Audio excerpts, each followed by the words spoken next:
meet everyone. This is Glennis, the Witch of Whitetail Hollow. First and foremost, thank you for joining me today. Of course, I'm in the mid-ritual here, but I wanted to kind of briefly as I can, I guess, discuss some of the work I did yesterday, some of the ongoing work I'm doing right now, and if I can get through this quickly, gosh, it'll be great. But anyway, the work that I did yesterday was a very, very simple banishing spell. And again, this is just one of those things that I would much rather do a banishing spell than a binding spell. So, but as a part of that banishing spell, I still keep the person that I'm trying to protect over here, and I will always work this candle for that protection for them, and they know who they are. And of course I'm working my road opener candle here, and what I've done to amp it up a little bit is I've put it on a mirror. So I'm hoping to amp that up for them a little bit. I'm not going to be too clumsy today. And of course I have my own ask here. And I guess, now someone has asked me about making their own oils. And I've got my protection oil here. And, I have actually several other oils that I work with. But right now, in this lunar cycle, is probably not the best time to think about making an oil. There's actually a really great app. It's called DAF Moon, D-A-F-F Moon. And it will give you the lunar cycle day by day by day. And you can scroll through there, which is why I'm trying to time my Mercury retrograde oil. But anyway, it's going to be a couple or so weeks until we can think about making a protection oil or anything like that.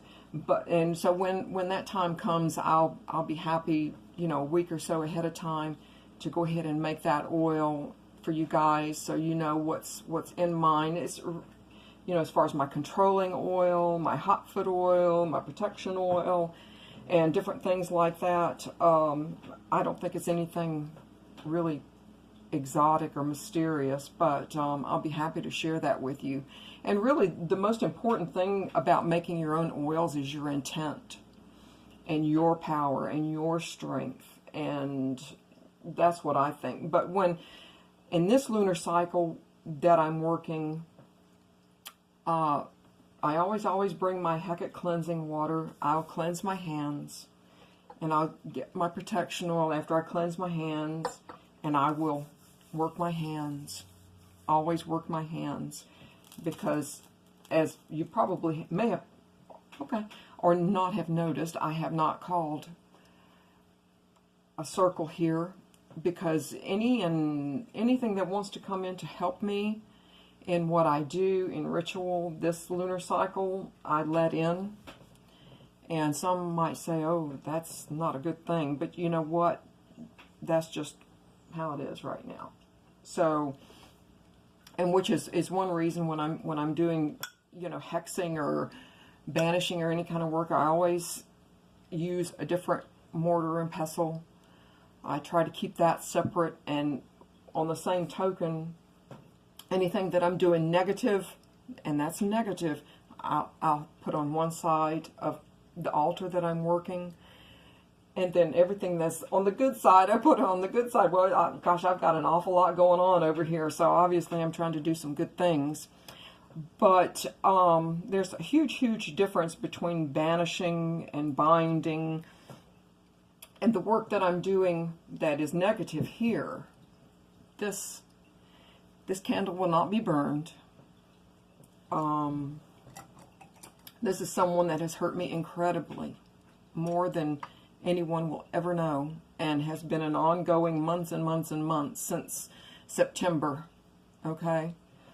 I tried everything within my power. First, I tried doing nothing.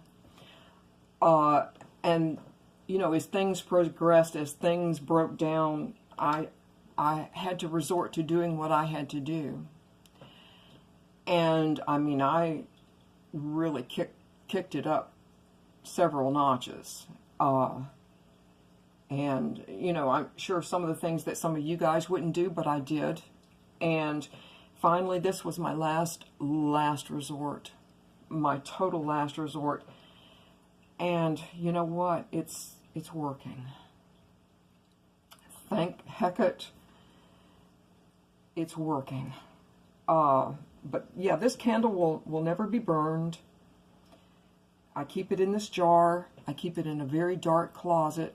Actually, the same closet my last rescue cat used to go into and have a nice little cozy spot. Well, as soon as this appeared in the closet, again, it's nowhere she would have been, but it was in a dark, dark corner, far, far away. She stopped going in that closet. So that gives me a pretty good indication she's a good familial. But with this candle, as you can maybe see, it's been carved out and it's been plugged with different things. And I finally had to resort to controlling this person's mind. But of course, when I work with this candle, like I'm going to work with it today, excuse me, I always will heat my metal skewer. I'll heat it up and I'll go as deep into the eyes and the ears as I can. I always do this when I know this person is asleep. But I will always, no matter what, pierce eyes and ears so they will not hear and they will not see. And more than likely I'll, you know, I'll enchant this a little bit more. And I'll probably, you know, poke another few holes in the top of the head, the base of the skull. Again, this was, for me, this was a complete last resort. But I'll work with that in a little bit. Hate even touching it. But with that, so this really isn't, this in a way is a binding spell, but it's certainly not a banishing spell. When I finish it, and I probably will work this probably till Christmas. And yes, I poked a few holes in his teeth too. I was in a really good mood that day. But yeah. But this in a way is a binding spell, but I needed to take control of the situation. And this was the only way that I knew to do it. And probably this is not a spell that I would ever, I don't know that I would actually share. But as far as yesterday, that was a mere banishing. That was, I mean, really simple, something that probably everyone here has done. But as you all know, I'm getting ready to go up to the Hollow. I'm going to be super, super busy. But when I get back, I will be more than happy to work on those oil recipes and take you through it. And with that, I will say merry part, but I certainly hope to merry meet again. Bye, guys.